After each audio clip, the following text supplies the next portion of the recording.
Silicon Valley Bank and what happened with that.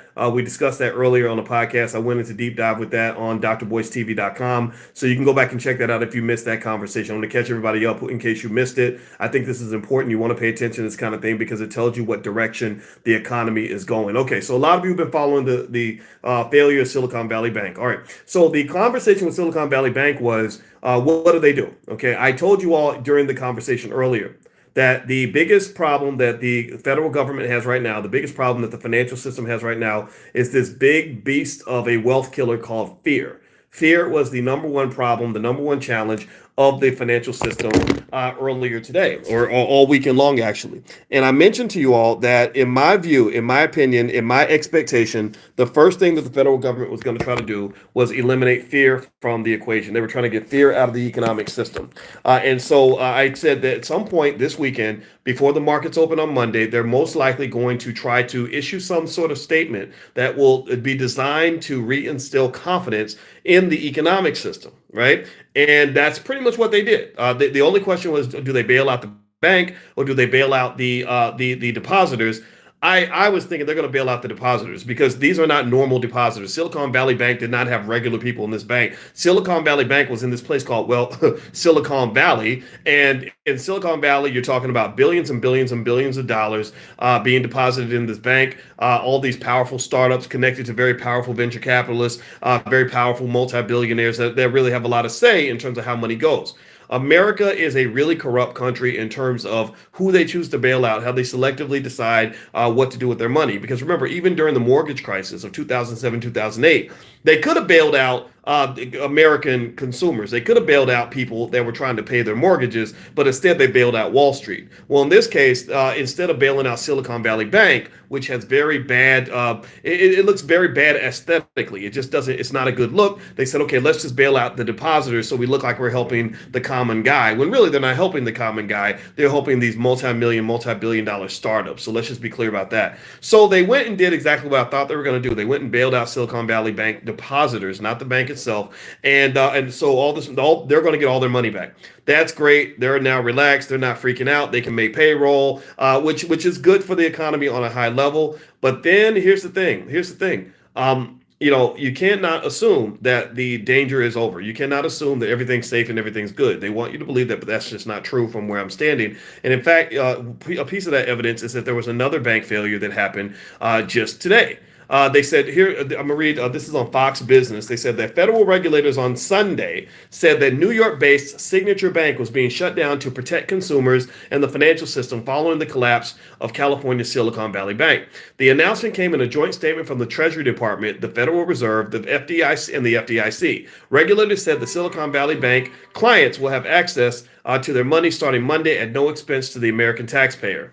Yeah, right. How many of y'all, give me a yes or no, how many of y'all really believe that the American taxpayer isn't paying whenever we bail out millionaires? Like, how many of y'all think they're really going to do this without it being at any expense to the American taxpayer? If you believe that, I want to sell you the Brooklyn Bridge. I got 3 of them. You can buy 3. I'll give you 3 for the price of 1. Right? How many of y'all really believe that the American taxpayer is going to be unaffected by their decision to bail out a bunch of millionaires? Right? That money's got to come from somewhere. And let me just say this, and I hate to break it to you. I hate to break bad news to you, but it is going to cost the American taxpayer because they get their money from us. We know these things. Okay. So they said that, let's see. All depositors of this institution will be made whole. The joint statement read, as with the resolution for Silicon Valley Bank, no losses will be borne by the taxpayer.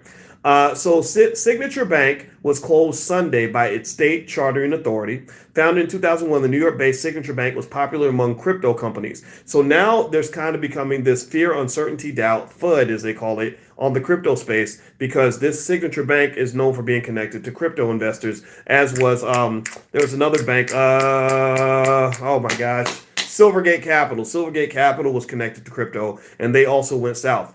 They said founded in 2001, they were popular among crypto companies. The institution provided deposit services for its clients' digital assets, but did not make loans collateralized by them. Okay, that's good. Leading up to SVB's collapse, the bank, Signature Bank, said it had been trying to reduce these deposits. As recently as Thursday, Signature said it was in a, quote, well-diversified financial position and had limited, quote, limited digital asset-related deposit balances in the wake of industry developments. Well, apparently that wasn't really the case because now they're being shut down. So they said, we want to make it clear that Signature Bank is a well-diversified, full-service commercial bank with more than 2 decades of history and solid performance. This is what banks do. Again, remember I told you fear is the big gorilla in the room. Fear is the thing you're trying to avoid. Give me a yes if you understand what I'm saying here. So fear is what they're trying to avoid. So what they're basically doing is they're trying to instill confidence in their depositors and in their backers to say, we ain't had nothing to do with it. We're not connected. That's not my cousin. I promise you, whatever they got, we don't have it, right? So they're trying to say that they're not affected by this financial contagion. So Signature Bank was notable for having former Democratic Congressman Bernie Frank on its board. I mean, you even have Barney Frank, who was one of the head people in terms of putting together what they called the Dodd-Frank Act, which actually was created in 2008 to regulate the banking industry. So they literally had Barney Frank, sorry, the creator of the Dodd-Frank Act, which is one of the most exhaustive and unbelievably burdensome pieces of legislation ever created in the banking industry, on their board, and they still went south. And so they said under that law, banks with assets in excess of 50 billion were deemed as being potentially too big to fail and were therefore subject to a host of rigorous testing and regulation. In 2018, Trump signed the Economic Growth Recovery, Regulatory Relief and Consumer Protection Act, which rolled back key regulations of Dodd-Frank, blah, blah, blah, blah. But anyway, what the gist of this article is saying is that Signature Bank has now been shut down by regulators. The feds have taken over their assets. Let's see here. And they're also the stock. What's interesting though is that the stock market right now, the futures market is looking really good. If you're a stock market investor and you held onto your stocks over the weekend, you're gonna probably, at least according to what I'm seeing so far, there's a very good chance you're gonna have a good day tomorrow because you're gonna start seeing a bump in the value of your assets. I know some of you who are in the Prime program where we sell stock options and stuff like that, you're probably crying a little bit because toward the end, this was just a brutal week, especially for those who invest in tech companies. Let me just say this. If you are an investor in tech companies and you see this little bump, I would consider, I'm not telling you what to do, this is not investment advice, but I would consider getting some put options in place to protect yourself from the downside because you might have a sunny day tomorrow, but I cannot predict that the rest of the week is going to be sunny. I think that there is an elephant in the room. I think that there is a shoe that is going to drop. I think that there's something lurking in this economic system, and you're starting to see cracks in the system. It doesn't mean the world's coming to an end. So don't go by all these conspiracy theories. Oh my God, the Rothschilds are starting a new world order and they're gonna make the dollar worthless. And I'm not making fun of you if you're in that space, but don't be overly alarmist. Just look at what's there, right? So what's here is that the Federal Reserve has been increasing interest rates consistently over the last year or so, and it's been really fast. It's record-breaking, breakneck speed. So people are sitting around waiting, like, okay, any minute now, something bad's gonna happen. Something's gonna crack. Something's gonna make you nervous. And now that something has appeared. And here's the other thing too. When I look at anything, I don't look at what I see on the surface. I look at what's beneath the surface. If I see one roach in my kitchen, I'm not looking at the roach that I just found. I'm trying to find the other 3,000 roaches that are hiding in the nest that I did not find, right? So ultimately, there's a roach in the kitchen, which was the failure of Silicon Valley Bank. There's another roach that crawled out behind him. We killed the first roach. The second roach came out. Well, guess what? There's a whole nest of roaches underneath the refrigerator. So do not think that your house is roach free just because you killed 2 roaches. Do you understand what I'm saying? Give me a yes if my weird analogies make sense to you. So the fact that they had to kind of save one bank, they got another one that's being taken over by the feds. Don't tell me. I would bet every nickel in my bank account, and I got a couple of nickels in my bank account, I would bet every single nickel that there are other major possible calamities sitting in the dark corner that you don't see.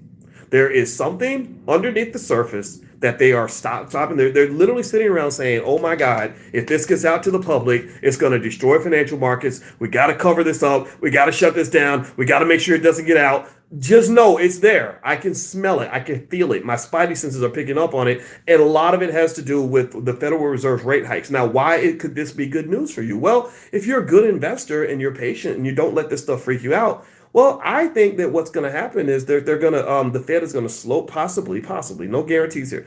I wouldn't be surprised if they slow down their rate hikes. If they say, okay, you know what? Okay, we were going a little bit too fast, a little bit too hard. We got to go ahead and just kind of slow it down. That's good for your stocks. That's going to boost your stocks. And then also they may actually implement a rate decline, which would be massive for your stocks. Big challenge, though, is that inflation is still not completely under control. The inflation problem was easily predictable. Most experts, including myself, were predicting massive inflation as a result of their irresponsible financial moves during the pandemic. Now you're paying the price for that. I don't know if inflation is yet back in the bag. That's going to be the big concern, and really that scary word I've mentioned to you all before called stagflation, where you have inflation and a stagnant economy at the same time. That's still on the table. That's still a possibility. So just be careful. Diversify your money. Don't put all your money in one place. These bank failures and whatever. One thing it reminds you of is one of the most important rules I've told you all about investing. We talked about this weekend at the boot camp as well. Is you got to spread your money out. Don't put all your eggs in one basket, because if that basket breaks, then you're done. So that's it.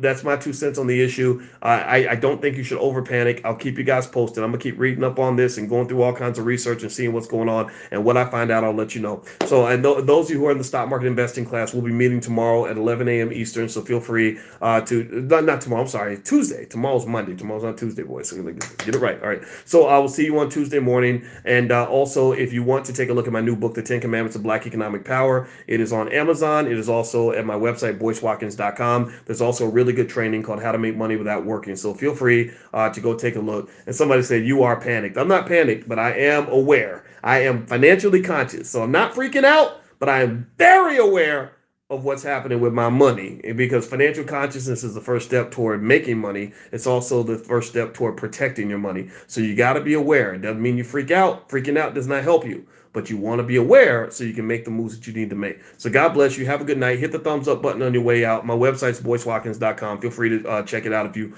want to see some of our financial resources for you and your family. Take care, guys. Love you. See you soon. Peace.